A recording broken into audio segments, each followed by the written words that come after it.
माता की जय। भारत माता की जय। भारत माता की जय। భారత్ మాతాకి జై. మిత్రులారా, మీ ధైర్యం, మీ శౌర్యం, భారతమాత గౌరవాన్ని కాపాడటంలో మీ అంకిత భావం సాటిలేనివి. మీ జీవితం ప్రపంచంలో ఎవరితో పోల్చినా తక్కువేమీ కాదు.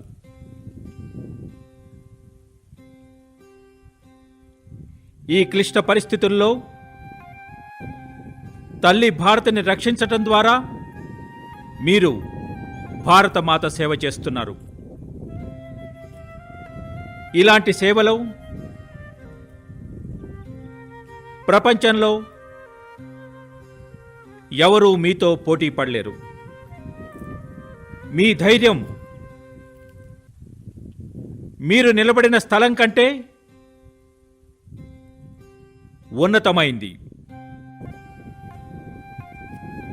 మీరు ప్రతిరోజు అడుగులు వేసే లోయ కంటే మీ సంకల్పం బలంగా ఉంటుంది. మీ చేతులు మీ చుట్టూ ఉన్న రాళ్లలాగే బలంగా ఉన్నాయి. మీ సంకల్పం చుట్టుపక్కల ఉన్న పర్వతాలలాగా బలమైంది. ఈరోజు మీ మధ్యకి రావటం ద్వారా నేను దాన్ని అనుభవిస్తున్నాను. నేను స్వయంగా నా కళ్ళతో చూస్తున్నాను. మిత్రులారా, దేశ రక్షణ మీ చేతుల్లో ఉన్నప్పుడు, మీ బలమైన అంకిత భావంపై ఆధారపడి ఉన్నప్పుడు, అప్పుడు మీపై పూర్తి నమ్మకం ఉంటుంది. నాకు మాత్రమే కాదు, దేశం మొత్తం మీపై అచంచలమైన విశ్వాసం కలిగి ఉంది. ఇప్పుడు దేశం నిశ్చింతగా ఉంది. మీరు సరిహద్దులో ఉన్నప్పుడు చేసే కృషి ప్రతి భారతీయుడు దేశం కోసం పగలు రాత్రి పనిచేయడానికి ప్రేరేపిస్తుంది. మీ త్యాగం, బలిదానాలు, కృషి కారణంగా దేశం స్వయం సమృద్ధి చెందటం పట్ల సంకల్పం మరింత దృఢంగా మారుతుంది. ఇప్పుడు మీరు, మీ సహచరులు ప్రదర్శించిన సాహసం వల్ల భారతదేశం బలం ఏమిటో ప్రపంచానికి తెలిసింది. ప్రస్తుతం నేను మహిళా సైనికులను కూడా ఇక్కడ చూస్తున్నాను. యుద్ధ భూమిలోనూ సరిహద్దులోనూ ఈ దృశ్యం మిమ్మల్ని ప్రేరేపిస్తుంది. మిత్రులారా, జాతీయ కవి రామ్ధారీ సింగ్ దినకర్ గారు ఇలా రాశారు: ఎవరి సమరనాదాలు సమ్మతమో వారి వల్లే భూమి నిలబడింది. కలమా వారికి ఈరోజు జయం పలుకు. కలమా వారికి ఈరోజు జయం పలుకు. కాబట్టి ఈరోజు నేను మీకు జై కొడుతున్నాను. మీకు అభినందనలు తెలియచేస్తున్నాను. గాల్వన్ లోయలో అమరవీరులైన సైనికులకు నేను మళ్లీ నివాళి అర్పిస్తున్నాను. దేశంలోని తూర్పు, పడమర, ఉత్తర, దక్షిణ దిశల నుండి దేశంలోని ప్రతి మూలలోని వీరులు తమ శౌర్యాన్ని ప్రదర్శించారు. వారి శక్తికి, యుద్ధధ్వనులకు భూమి ఇంకా జయధ్వానాలు చేస్తూ ఉత్సాహపరుస్తోంది.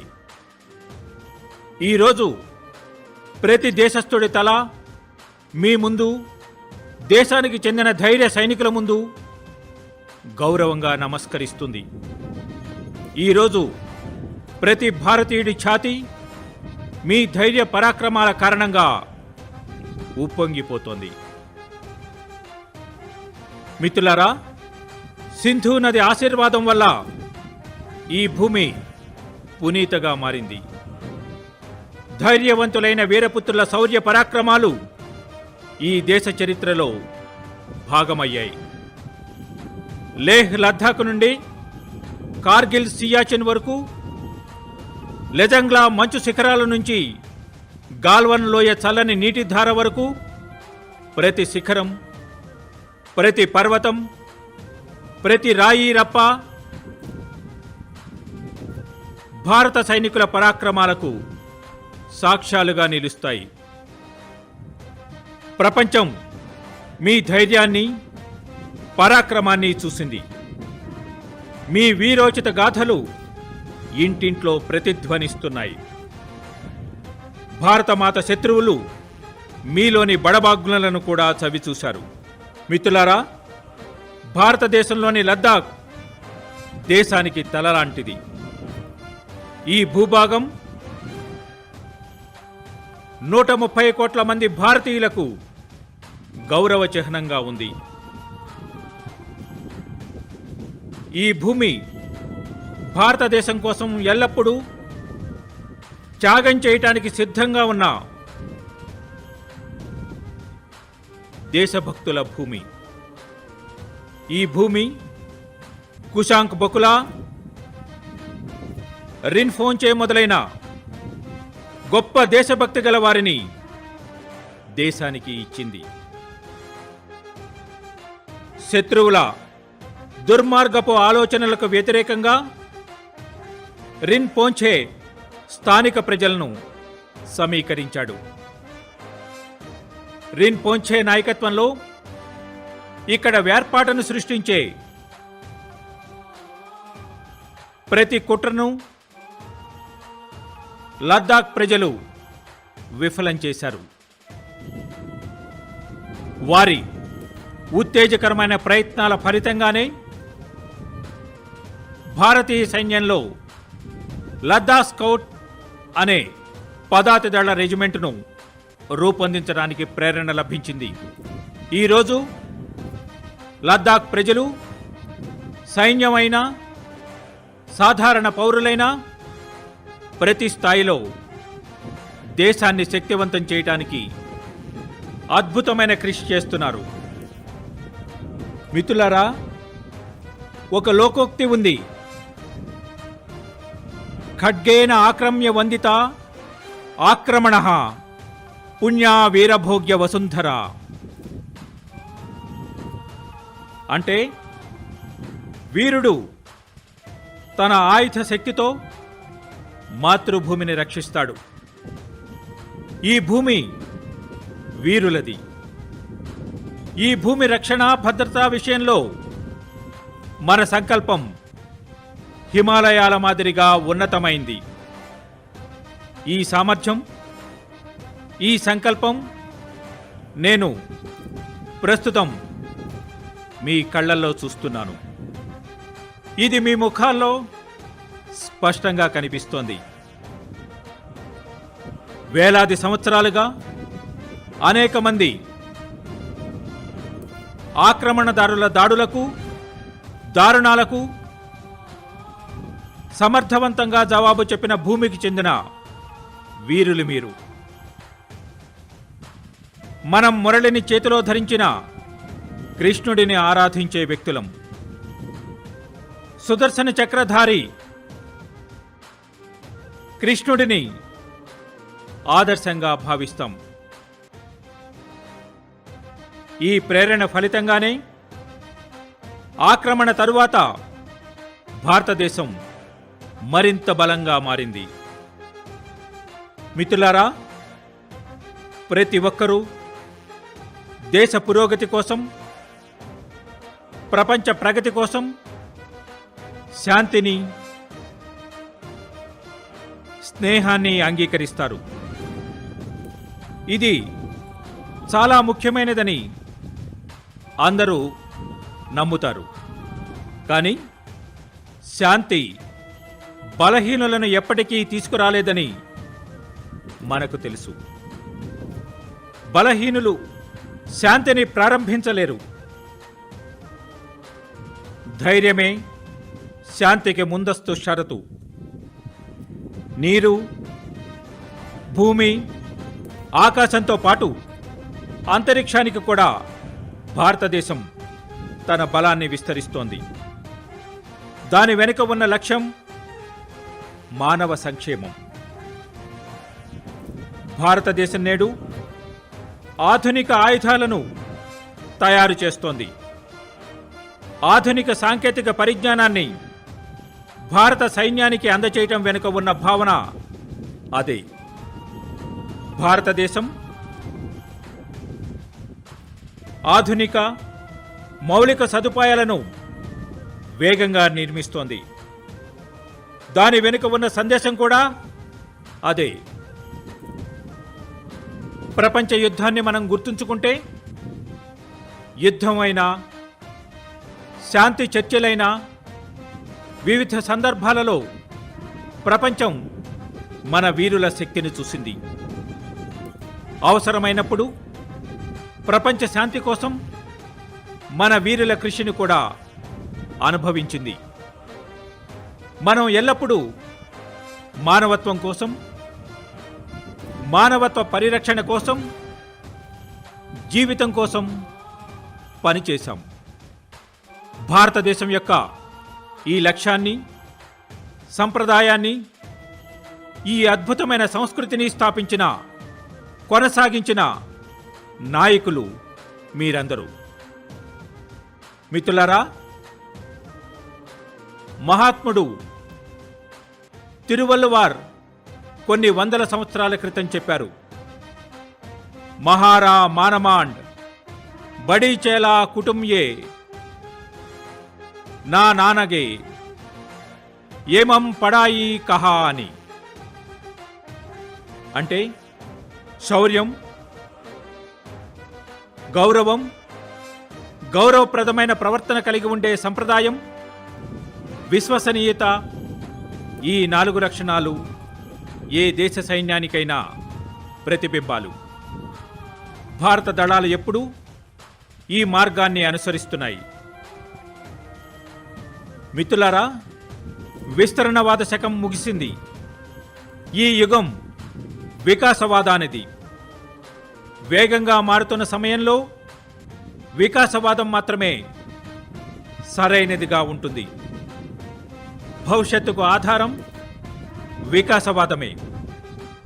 గత శతాబ్దాలలో విస్తరణవాదం మానవాళికి గొప్ప హాని చేసింది. మానవత్వాన్ని నాశనం చేయటానికి ప్రయత్నించింది. విస్తరణవాదం ప్రపంచ శాంతికి ఎప్పుడూ ముప్పు కలిగిస్తుంది. మిత్రులారా, మర్చిపోవద్దు, అటువంటి శక్తులు చెరిపివేయబడతాయని చెప్పేందుకు చరిత్రే సాక్ష్యం. ఇది ఎల్లప్పుడూ ప్రపంచ అనుభవమే. ఈ అనుభవం వల్లే ఇప్పుడు మళ్ళీ ప్రపంచం మొత్తం విస్తరణవాదానికి వ్యతిరేకంగా దృష్టి పెట్టింది. నేడు ప్రపంచం వికాసవాదానికి అంకితమైంది. అభివృద్ధి కోసం బహిరంగ పోటీని స్వాగతిస్తోంది. మిత్రులారా, దేశ రక్షణకు సంబంధించిన ఒక నిర్ణయం గురించి ఆలోచించినప్పుడు నేను మొదట 2 తల్లులను గుర్తుంచుకుంటాను. మొదట మనందరి భరతమాత, తర్వాత మీలాంటి శక్తివంతమైన యోధులకు జన్మనిచ్చిన ధైర్యవంతులైన తల్లులు. నేను ఆ 2 తల్లులను స్మరించుకుంటాను. ఇదే నా నిర్ణయానికి ప్రమాణం. ఈ ప్రమాణాన్ని అనుసరించి మీ గౌరవం, మీ కుటుంబం పట్ల గౌరవం, భారతమాత రక్షణకు దేశం అత్యధిక ప్రాధాన్యతనిస్తుంది. సైనిక దళాల కోసం ఆధునిక ఆయుధాలు లేదా మీకోసం అవసరమైన పరికరాలపై మేము చాలా శ్రద్ధ చూపిస్తున్నాం. ఇప్పుడు దేశ సరిహద్దు మౌలిక సదుపాయాల కోసం ఖర్చు దాదాపు 3 రెట్లు పెరిగింది. సరిహద్దు ప్రాంత అభివృద్ధితో పాటు రోడ్లు, సరిహద్దు వెంబడి వంతెనలు చాలా వేగంగా అభివృద్ధి చెందడానికి ఇది దారితీసింది. దీనివల్ల అతిపెద్ద ప్రయోజనం ఏమిటంటే ఇప్పుడు సామగ్రి తక్కువ సమయంలో మీకు చేరతాయి. మిత్రులారా, సైనిక దళాల సమన్వయం కోసం చీఫ్ ఆఫ్ డిఫెన్స్ పదవిని ఏర్పాటు చేయటం, నేషనల్ వార్ మెమోరియల్ ఏర్పాటు, 1 ర్యాంక్ 1 పెన్షన్ నిర్ణయం, మీ కుటుంబ సంరక్షణ నుండి విద్య కోసం ప్రతి దశలో సరైన ఏర్పాట్లు, ఈ విధంగా ప్రతి అంశంలో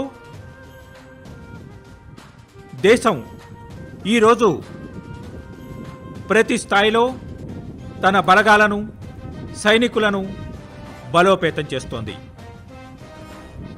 మిత్రులారా, గౌతమ బుద్ధుడు చెప్పాడు, నిబద్ధత, నమ్మకం నుండే సాహసం వస్తుంది అని. సాహసమే కరుణ. సాహసం అంటే నిర్భీతితో సత్యం వైపు నిలబడటానికి నేర్పేది. ధైర్యం అంటే సత్యం చెప్పడానికి, చేయటానికి శక్తిని ఇచ్చేది. మిత్రులారా, గాల్వన్ లోయలో దేశంలోని వీర సైనికులు చూపిన లొంగని ధైర్యం మన శక్తికి పరాకాష్ట. దేశం మిమ్మల్ని చూసి గర్విస్తోంది.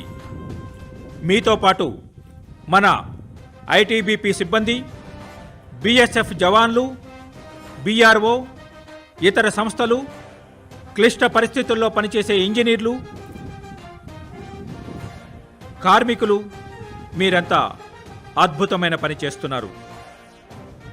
భుజం భుజం కలిపి తల్లి భారతికి సేవ చేసేందుకు అందరూ అంకిత భావంతో ఉన్నారు.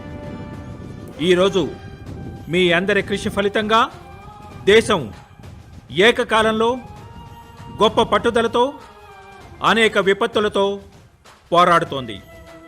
మీ అందరి నుండి ప్రేరణ పొంది మనం ప్రతి సవాలును ధైర్యంగా ఎదుర్కొన్నాం. చాలా కష్టమైన సవాళ్లపై విజయం సాధించాం, సాధిస్తూ ఉంటాం. ఏ భారతదేశ స్వప్నాలను వాస్తవ రూపంలోకి తెచ్చేందుకు మీరు సరిహద్దుల్లో దేశాన్ని రక్షిస్తున్నారో ఆ భారతదేశాన్ని మనం నిర్మిద్దాం. మీ స్వప్నాలలోని భారతదేశాన్ని నిర్మిద్దాం. ఈరోజు మీకు భరోసా ఇవ్వటానికి వచ్చాను. మనం దృఢమైన, స్వయం సమృద్ధి కలిగిన, ఆత్మనిర్భర భారతదేశాన్ని నిర్మిద్దాం. ఆ కృషిని కొనసాగిస్తూ ఉందాం. బలమైన, స్వావలంబన కలిగిన భారతదేశాన్ని సృష్టిద్దాం. మీ నుండి ప్రేరణ లభించినప్పుడు ఆత్మనిర్భర భారతదేశ నిర్మాణ సంకల్పం మరింత శక్తివంతమవుతుంది. నేను మీ అందరినీ మరోసారి హృదయపూర్వకంగా అభినందిస్తున్నాను. మీకు అనేక ధన్యవాదాలు. నాతో గొంతు కలిపి పూర్తి శక్తితో చెప్పండి, భారత్ మాతా కీ, భారత్ మాతా కీ, భారత్ మాతా కీ, వందే వందే వందే వందే మాతరం. ధన్యవాదాలు.